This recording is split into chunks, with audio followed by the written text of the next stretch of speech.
그가 그 안에 브리스길라와 함께 이달리아로부터 새로 온지라. 바울이 그들에게 가매 생업이 같으므로 함께 살며 일을 하니 그 생업은 천막을 만드는 것이더라. 안식일마다 바울이 회당에서 강론하고 유대인과 헬라인을 권면하니라. 실라와 디모데가 마게도냐로부터 내려오매 바울이 하나님의 말씀에 붙잡혀 유대인들에게 예수는 그리스도라 밝히 증언하니 그들이 대적하여 비방하거늘 바울이 옷을 털면서 이르되 너희 피가 너희 머리로 돌아갈 것이요 나는 깨끗하니라. 이후에는 이방인에게로 가리라 하고 거기서 옮겨 하나님을 경외하는 디도 유스도라 하는 사람의 집에 들어가니 그 집은 회당 옆이라. 또 회당장 그리스도가 온 지방과 더불어 주를 믿으며 수많은 고린도 사람도 듣고 믿어 침례를 받더라. 밤에 주께서 환상 가운데 바울에게 말씀하시되 두려워하지 말며 침묵하지 말고 말하라.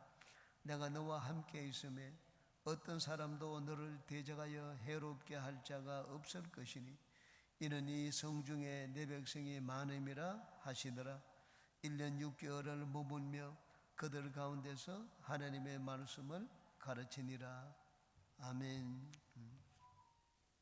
오늘은 전도의 실제, 바울 사도가 고린도에서 전도한 내용을 보고 전도의 실제에 대해서 같이 살펴보겠습니다. 바울 사도는 가는 곳마다 복음을 전했습니다.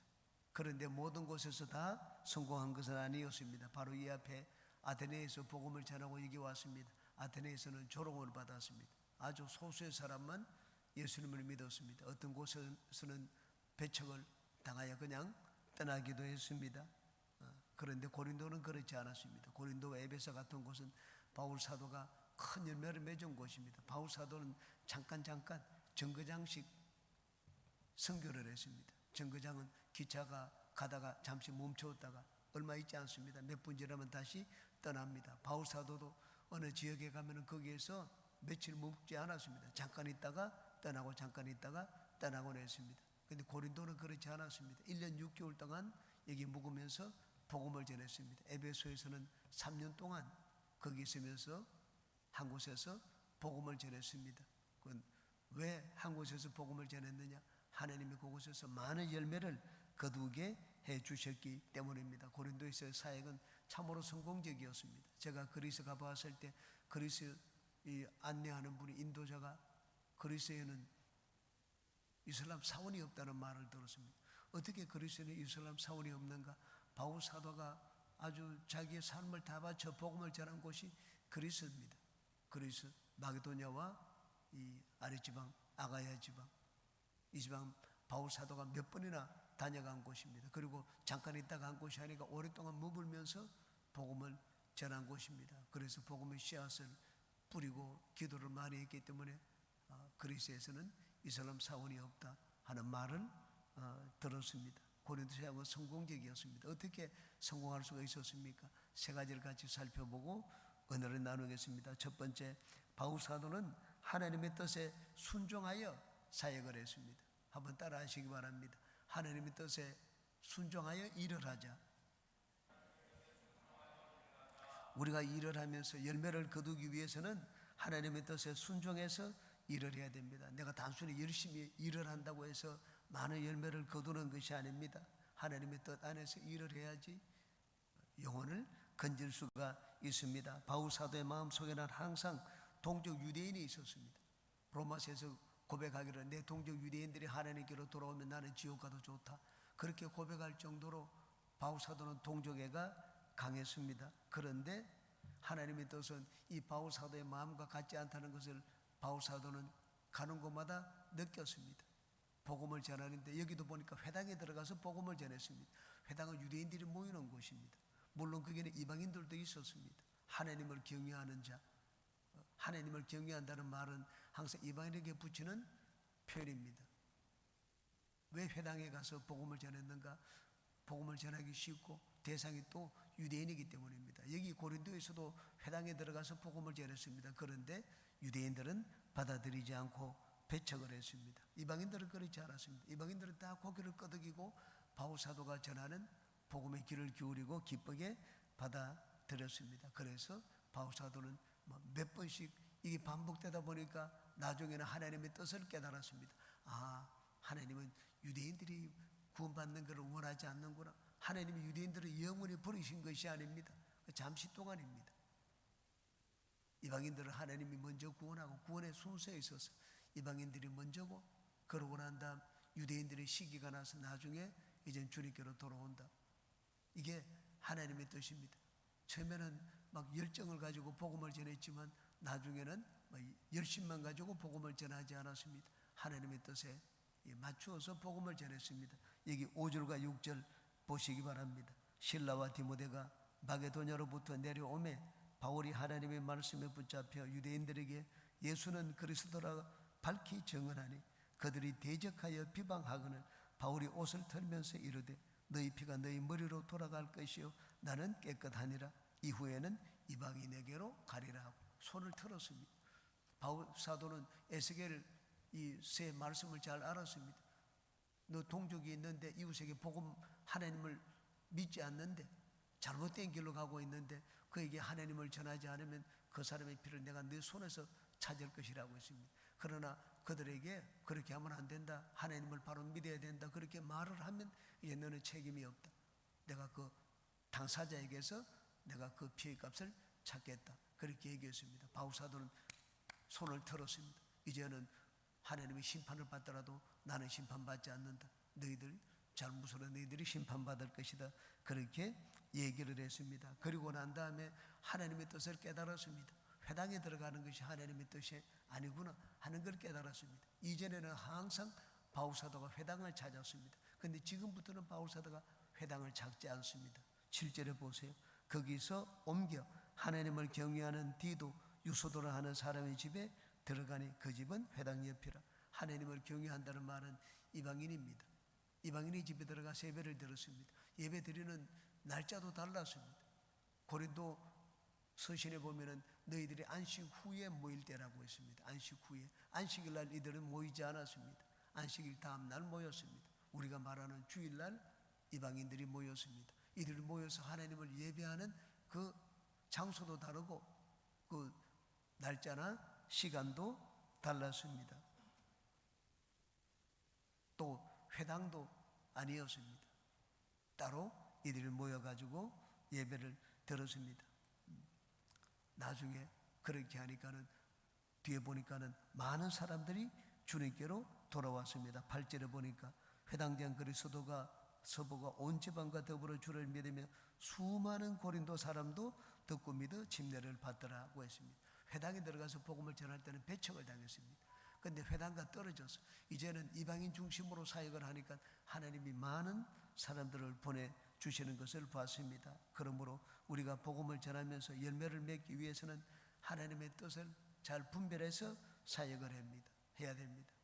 내가 이 사람이 구원을 받기 위해서 그 사람에게 모든 정성을 다 드려도 하나님의 뜻이 그 가운데 있지 않으면 내가 그 사람을 구원하지를 못합니다. 나는 이쪽에 복음을 전하면 이쪽에 있는 분들이 다 예수님께 나올 줄 아는데 하나님의 뜻이 그곳에 있지 않으면 그곳에서 내가 열매를 맺을 수가 없습니다. 제가 브라질에 있을 때 이 하성윤 집사가 전도에 열심을 품은 분이었습니다. 매일마다 전도하고 어저께 전도한 이야기를 오늘 아침 나한테 들려주고 또 들려주곤 했습니다. 나중에 그래서 물동이를 버려두고란 책을 쓰게 되었습니다. 한 번은 이분이 고모네 집이라는 그 옷가게에 가서 전도하는데 막 기도하고 그 고모네 집에 가서 전도를 했습니다. 한 번은 저한테 명함을 보여주었습니다. 이 명함이 누구 명함인지 알겠습니까? 보니까 너무 너덜너덜하게 낡아가지고 거기 명함에 있는 이름이 다 지워져서 알 수가 없었습니다. 이 집이 고모네 집이라고 했습니다. 내가 늘 이걸 가지고 눈물을 흘리면서 기도하기 때문에 한 달, 두 달 동안 기도해도 아직까지 나오지 않는다고 했습니다. 그날도 고모네 집에 가서 복음을 전했습니다. 고모네 집에 가서 1시간쯤 복음을 전하는데 마이동풍이었습니다. 그 주인이 듣더니만은 1시간쯤 있다가 미안해서 그런지 우리 딸에게 좀 전도해라. 그래서 옆에 딸이 있길래 딸에게 얘기했습니다. 그래, 네 나하고 같이 교회 나가자. 그러더니 딸이 순순히 알겠다고. 언제부터 나가야 되느냐? 그건 나가려면 주일까지 기다릴 필요 없다. 새벽부터 나가야 된다. 그렇게 해서 새벽 예배 데리고 나왔습니다. 제가 이 자매를 저희 집 옆, 아파트가 저희 집 옆입니다. 매일 아침에 새벽 예배 갈 때 전화를 해가지고 나오라고 해서 같이 1년 동안 새벽 예배를 드리게 되었습니다. 이 딸은 이 하성윤 집사가 자기 어머니에게 전도할 때 속으로 생각을 했습니다. 나한테 좀 말하지, 나한테 좀 말하지. 이 하성윤 집사는 어머니를 전도하기 위해 가지고 어머니에게 계속 복음을 전했습니다. 근데 하나님의 계획은, 하나님의 건질자는 어머니가 아니었습니다. 딸이었습니다.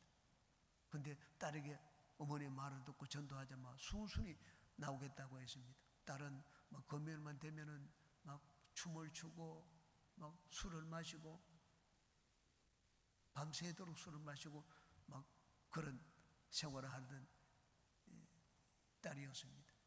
근데 예수님을 믿고 난 다음에 1년 뒤에 아주 건실한 청년과 결혼을 하는 것을 봤습니다. 성령님은 누가 전도 대상이며 누가 구원의 대상인지 잘 알고 계십니다. 성령님은 모든 것을 다 알고 계시고 모든 것을 다 계획해 놓았습니다. 그러므로 우리는 복음을 전할 때 성령 하나님께 항상 물어야 됩니다. 하나님, 누구에게 전도하기를 원하십니까? 하나님의 건질자는 누구십니까? 나는 내 생각은 이 사람이 먼저인 것 같은데 하나님의 생각은 그렇지 않을 수가 있습니다. 바울은 유대 먼저라고 생각했는데 하나님은 유대 먼저가 아니었습니다. 바울은 회당이 가서 복음을 전하려고자 했는데 하나님의 계획은 회당이 아니었습니다. 따로. 그러므로 우리가 복음을 전할 때 항상 성령 하나님께 물어야 됩니다. 하나님, 누구에게 전도하기를 원합니까? 묻고 성령님의 인도를 받아가면 우리는 아주 큰 귀한 열매를 맺을 수가 있습니다. 두 번째, 바울 사도는 성령의 적극적인 인도를 받아서 복음을 전했습니다. 한번 따라 하시기 바랍니다. 성령의 적극적인 인도를 받자. 이 두 번째 선교 여행을 떠날 때 바울 사도의 관심은 아시아 지방이었습니다. 아시아 지방. 근데 아시아 지방에서 복음을 전하고자 하는데 하나님이 막았습니다. 남쪽으로 내려가려고 하니까 못 가게 하고, 그 북쪽으로 가려고 하니까 그것도 하나님이 허락을 하지 않았습니다. 그래서 서쪽으로 갔습니다. 옆으로 서쪽으로 갔더니만 도로아, 항구 도시 도로아까지 도착을 했습니다. 도로아에서 하나님이 환상을 보여주었습니다. 마게도냐 사람 한 사람이 있어서 막 손짓을 해서 도와서 이리로 건너와서 우리를 도와달라. 그 환상을 보고 마게도냐로 건너갔습니다. 참, 마게도냐는 전혀 생각지 않은 곳이었습니다. 계획이 없던 곳이었습니다. 그런데 하나님은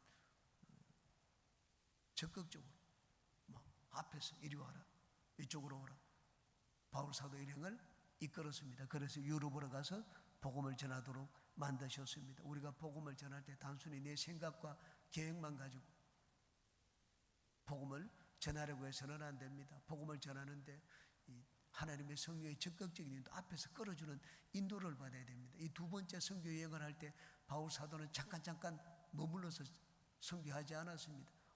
고린도에서 오랫동안 머물렀습니다.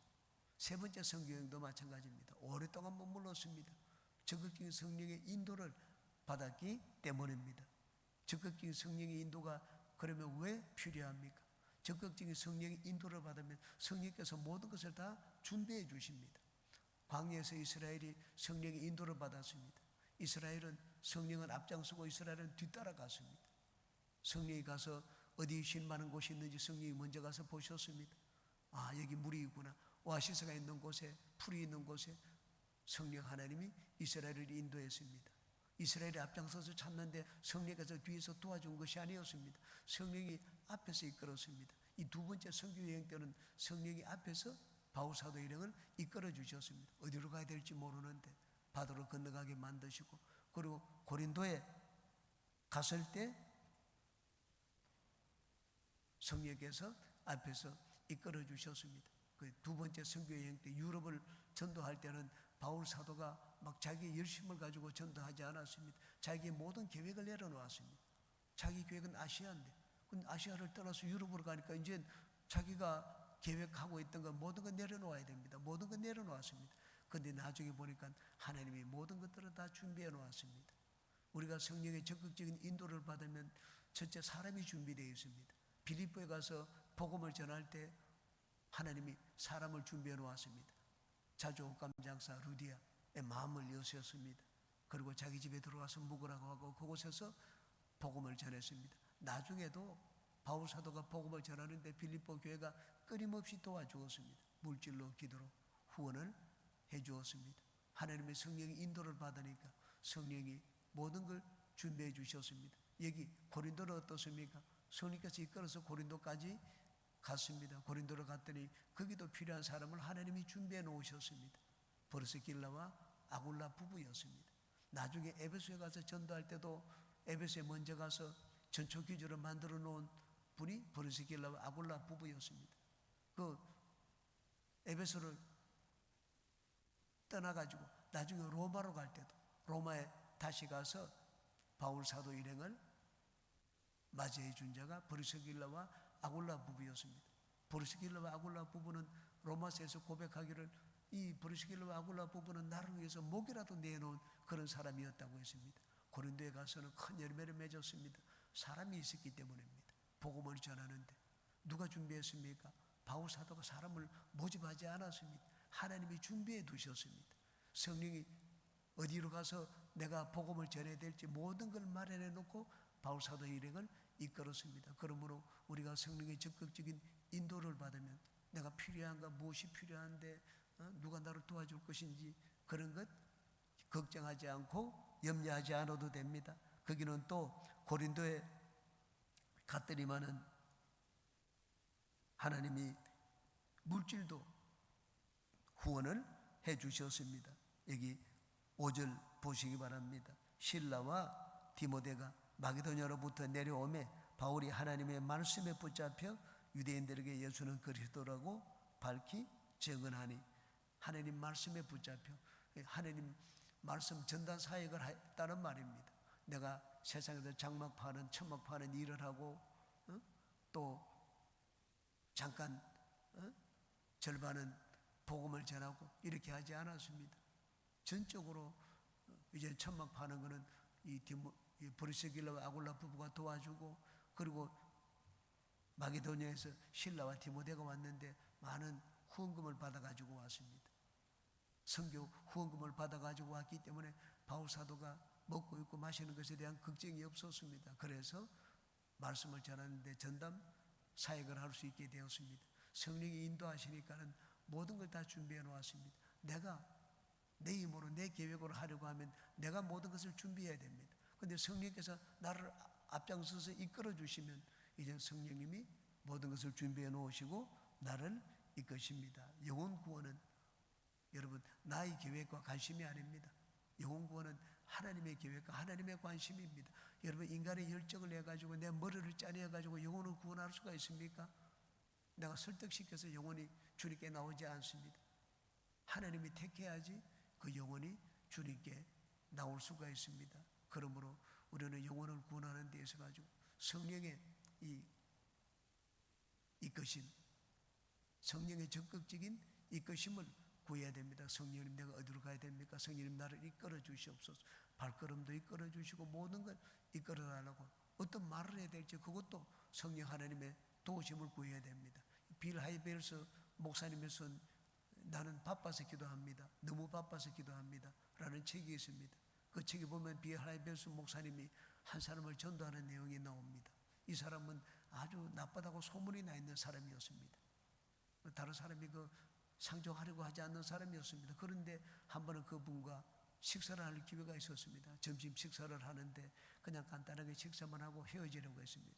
그런데 식사를 하는 도중에 성령께서 말씀을 하셨습니다. 이 사람에게 복음을 전하라고 했습니다. 복음을 전하고 싶지 않았습니다. 말을 섞고 싶지 않은 사람이었기 때문입니다. 그런데 성령이 강력하게 그 사람에게 복음을 전하라고 했습니다. 들을 것 같지 않지만 성령님이 너무 강력하게 그렇게 마음의 말씀을 하시니까 그분에게 밥을 먹고 난 다음에 이 디저트를 먹는 시간에 대화를 열었습니다. 예수님에 대해서 알고 싶지 않습니까? 그랬더니 알고 싶네요. 그렇게 대답을 했습니다. 깜짝 놀랄 말이었습니다. 그래서 간단하게 예수님에 대해 가지고 얘기해 주었습니다. 십자가에 대해서 우리 죄를 위하여 십자가에 달려 돌아가셨다. 누구든지 예수님을 믿으면 사함을 받는다. 그 말을 전했습니다. 그리고 우리 헤어졌습니다. 아주 짧게 얘기를 했습니다. 2, 3일이 지나고 난 다음에 이분에게서 전화를 받았습니다.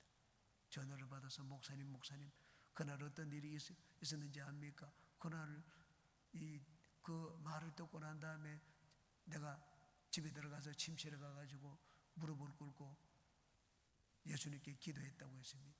예수님, 나는 죄인입니다. 내 죄를 용서해달라 하는 그런 기도를 했다는 말을 들었습니다. 깜짝 놀랐습니다.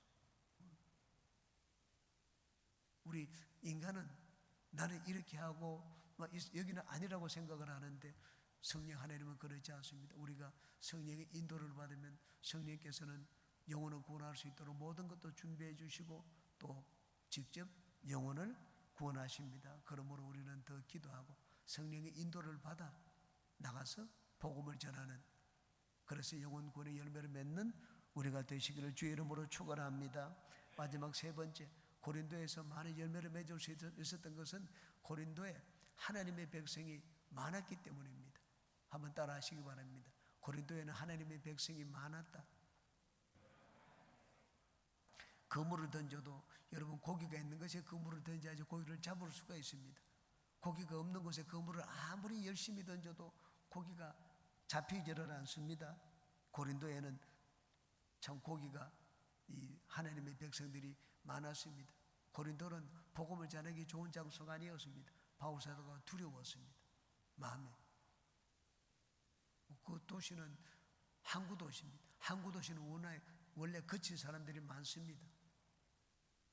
범죄도 많고, 그리고 영어로 코린티아나이스라고 하면은 이 고린도 사람처럼 행하다, 방탕하다, 엄란하다 라는 뜻입니다. 고린도 사람처럼 행하다. 고린도는 아주 부자 도시였기 때문에 고린도 사람들은 아주 부패했습니다. 도덕적으로 부패하고 성적으로 타락한 그런 도시가 고린도였습니다. 그래서 고린도에 막 복음을 전하고자 하는 그런 마음이 그렇게 많지 않았습니다. 그런데 하나님이 바울 사도에게 말씀을 했습니다. 9절 10절 다시 한번 보시기 바랍니다. 밤에 주께서 환상 가운데 바울에게 말씀하시되 두려워하지 말며 침묵하지 말고 말하라. 내가 너와 함께 있음에 어떤 사람도 너를 대적하여 해롭게 할 자가 없을 것이니 이는 이 성중에 내 백성이 많음이라 하시더라. 여기 내 백성이 많다고 했습니다. 그 전하라고 했습니다. 그랬더니만은 진짜 수많은 영혼이 주님께로 돌아왔습니다.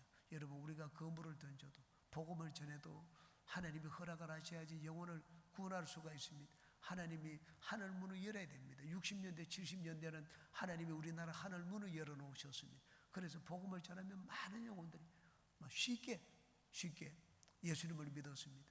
영혼 구원하는 것이 너무 쉬웠습니다. 왜? 물반 고기가 아니라 말이 있지 않습니까? 그 그물을 던지면 고기가 잡혔습니다. 근데 지금은 그렇지 않습니다.